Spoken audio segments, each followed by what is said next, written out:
விளங்குமா விளங்குமா சின்ன வயசுலயே தம்ம பத்த வச்சிருந்திருக்கா இல்ல தம்மு பத்த வைக்கணும்னு ஆசை இருந்திருக்கு இவளுக்கு.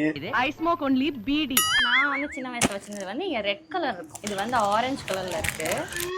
எங்க அப்பா வந்துருவாரு. அதுக்கெல்லாம் 5 ரூபாய் நீ. இது வந்து எங்க ஸ்கூல் கேண்டீன்ல இருக்கு. ஸ்கூல்லயே எடுத்தாங்களா? ஸ்கூல் உங்க ஸ்கூலு.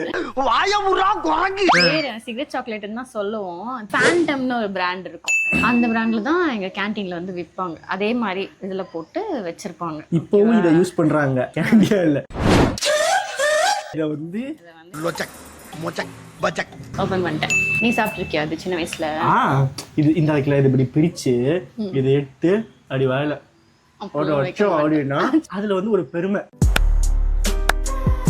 சின்ன வயசுல தூக்கி போட்டு பிடிக்கிறது அதுக்கெல்லாம் வந்து ஒரு ஆசை இருக்கும்ல. மூவிஸ்லாம் அதை பார்த்து பார்த்து. ஆமா, எப்படி எம் குமார் சொன்ன மகாலட்சுமியில வந்து அசினுக்கு வந்து மலபார் பீடி பிடிக்கணும்னு ஆசை இருக்கும். அந்த மாதிரி வந்து நமக்கு இந்த மாதிரி ஆசை இருக்கிறப்போ இதை வாங்கிட்டு ஐயோ நமக்கு தான் வரல விட்டுடுங்க. ஐயோ வந்துச்சு.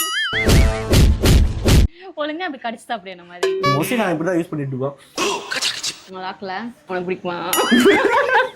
உனக்கு பிடிக்குமா? எனக்கும் பிடிக்கும். இதுக்கு பேர் வந்து சிகரெட் மிட்டாய். போயிட்டு சிகரெட் மிட்டாய்னு கேட்டாலே வந்து வேலைக்கு கீழே ஏத்த இறக்கமா பார்த்தா நம்ம கொடுப்பாங்க. பட் இட்ஸ் டேஸ்ட் வந்து வெரி நைஸ்.